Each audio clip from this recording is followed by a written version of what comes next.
Ассаламу алейкум достор, даамдуу тамактар каналына кош келиңиздер. Эгер сиз дагы торт жасоого кызыксаңыз, анда бул видео сиз үчүн. Видеону аягына чейин көрүп, мен менен чогуу бирге болуңуздар. Дагы бир аябагандай даамдуу тортту жасайбыз. Эң алгач бисквиттен баштайбыз. Жогорку сорттогу эленген унга көптүргүчтү кошуп, жакшылап аралаштырып алабыз. Дагы бир жолу ээлеп алсак дагы абдан жакшы болот.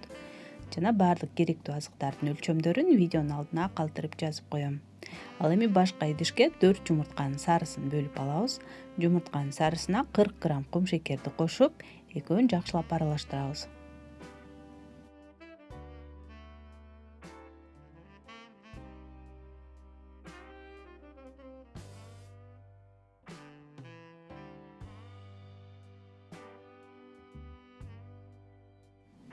Эми жумурткага 50 мл үйдүн температурасындагы сүттү кошобуз жана ошондой эле жыты жок өсүмдүк майынан дагы 50 мл кошуп, жакшылап баардыгын аралаштырабыз.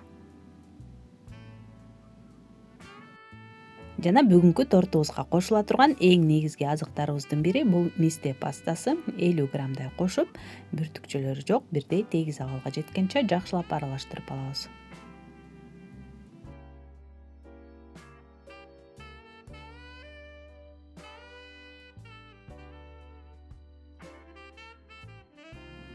Эми бул жашыл массабызга көптүргүч менен чогуу аралаштырып алган ундун 1/3 бөлүгүн кошуп, дагы бир жолу жакшылап баардыгын аралаштырабыз.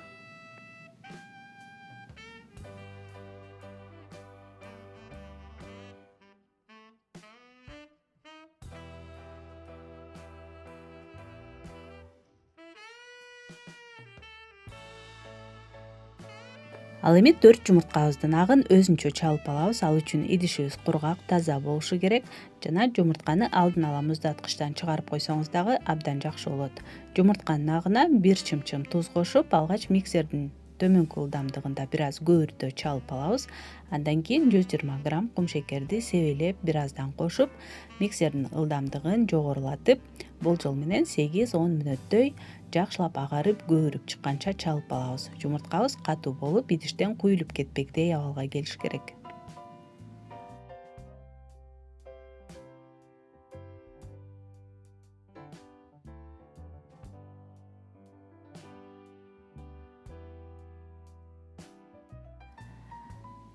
Андан кийин жашыл камырыбызга жумуртканын агын 2 бөлүп салып, этияттык менен ылдыйдан өйдөнү көздөй аралаштырып, экөөнү бириктирип алабыз.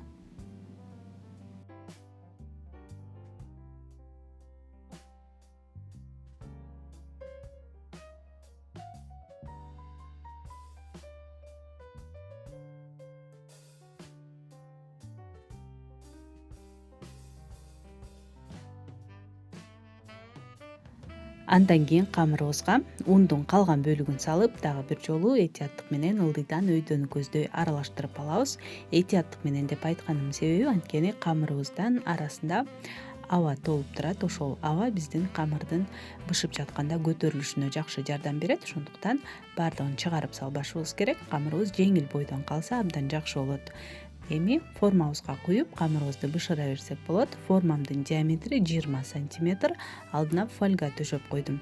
Ал эми духовканы алдын ала ысытабыз. Ысык духовкага салабыз. 170 градуста болжол менен 45-50 мүнөттөй бышырып алабыз.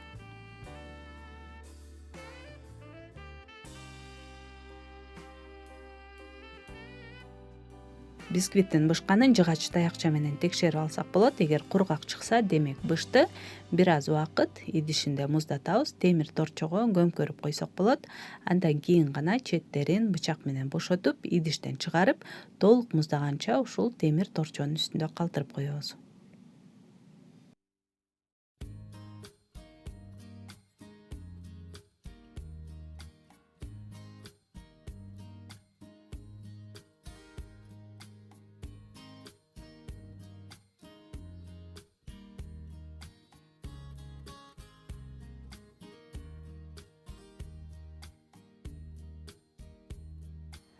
Бисквит толук муздагандан кийин мына ушундай атайын тамак аш тоорогон пленкага ороп, жок дегенде 2-3 саатка муздаткычка салып койсок жакшы.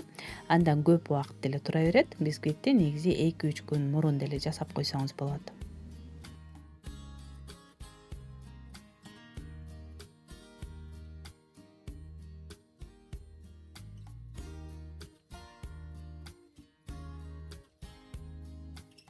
Бүгүнкү биздин тортубуз мисте пастасы менен даярдалып жатат. Мисте пастасы менен малинанын айкалышкан даамы өзгөчө даамдуу болот. Андыктан ортосуна биз малинадан мусс даярдайбыз. Мусс үчүн бизге 250 грамм тоңдурулган малина керек. Малинага кумшекерди кошуп, ортоңку отко коебуз дагы. Тынбастан аралаштырып, туура 1,5–2 мүнөттөй гана кайнатып алабыз.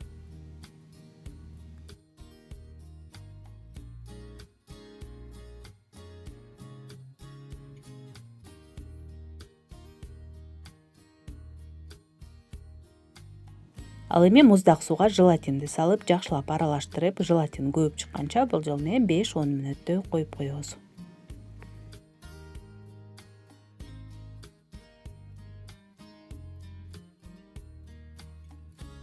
Ошондой эле бизге 100 грамм ак шоколад керек. Шоколадды эритип алышыбыз керек. Ал үчүн үстүнө ысык сүттү куюп, бир аз убакыт коюп турсак, өзү эле эрип баштайт. Жана көбүп чыккан желатинди дагы эритип алыш үчүн 20 секундага микроволновкага салабыз. Эң негизгиси кайнап кетпеши керек.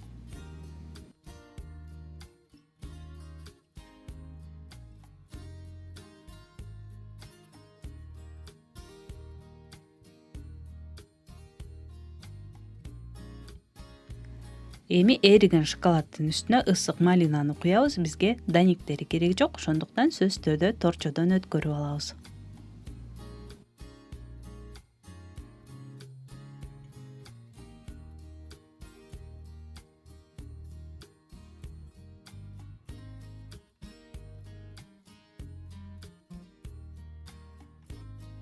Ошондой эле эриген желатинди дагы торчодон өткөрүп, шоколаддын үстүнө куюп, баардыгын жакшылап эми аралаштырып алабыз.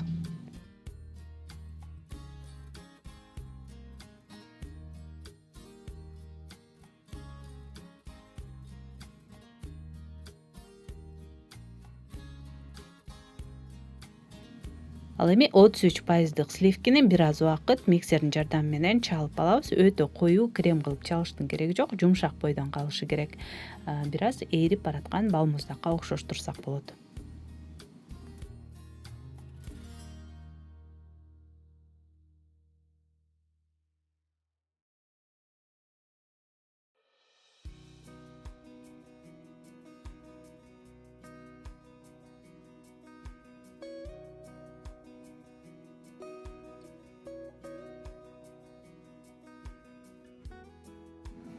Малина менен сливкини мына ушинтип жакшылап аралаштырып алдык. Эми тегерек шакекченин түбүнө пленканы жакшылап тартып, бекемдеп жабыштырып алабыз дагы. Ичине куюп, тоңдургучка жок дегенде 1–2 саатка салып коебуз.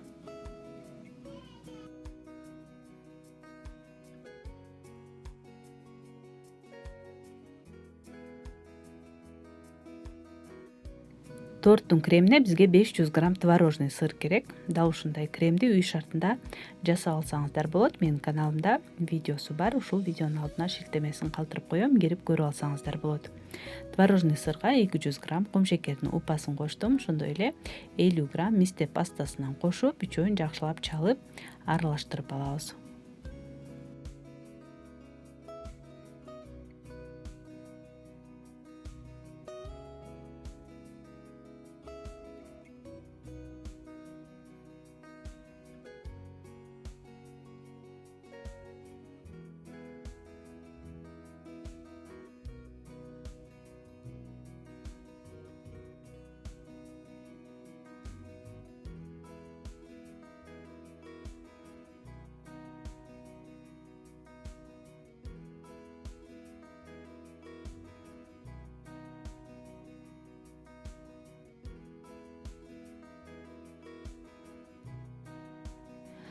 Андан кийин үстүнө 33% сливкиден 400 мл кошуп, жакшылап аралаштырып, кремибиз коюуланганча болжол менен 2–3 мүнөттөй чалып алабыз.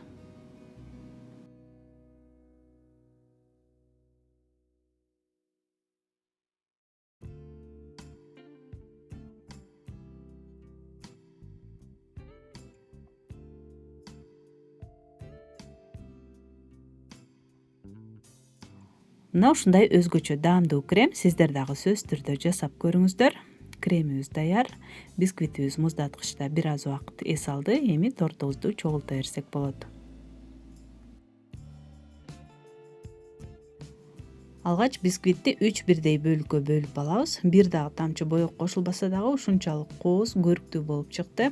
Жыты дагы буркурап, өзгөчө даамдуу бисквиттердин бири. Кремди болсо кондитердик капчага салып алабыз.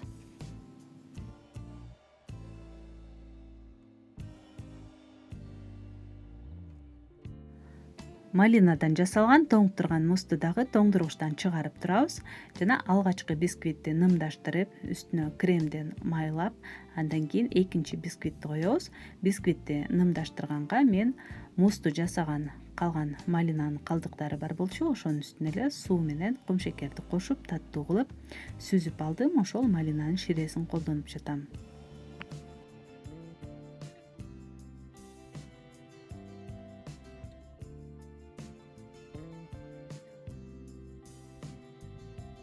Экинчи бисквиттин бетине дагы жука кылып кремден майлап, андан кийин музду коебуз. Четтерин дагы крем менен жаап, бетине дагы жука кылып кремди сүйкөп чыгабыз.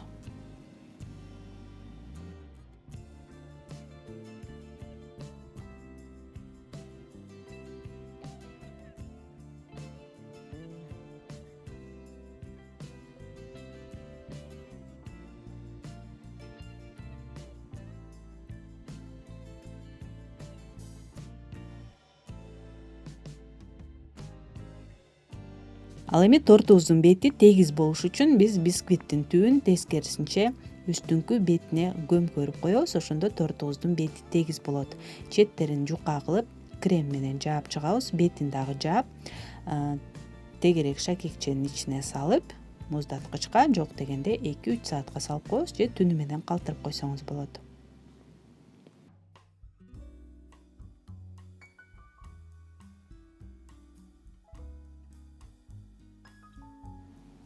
Тортубуз жакшылап сиңип, муздаткычта жок дегенде 3-4 саат тургандан кийин кремдин калганы менен бетин, ошондой эле каптааларын жакшылап тегиздеп, тортубузду кооздой берсек болот.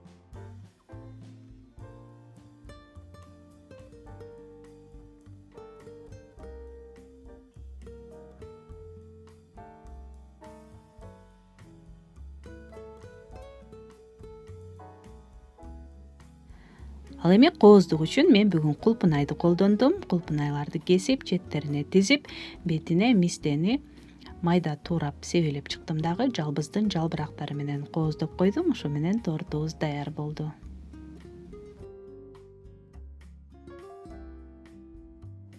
Достор, мына ушундай көрктүү, өзгөчө даамдуу, ооздо эриген сонун торттордун бири. Сиздер дагы сөзсүз түрдө жасап көрүшүңүздөр керек.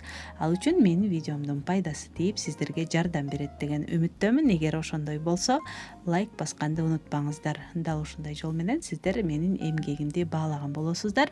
Ошондой эле каналыма катталып, комментарий жазып, активдүү болсоңуздар, менин видеомдун көп кишилердин көрүшүнө себепкер болосуздар.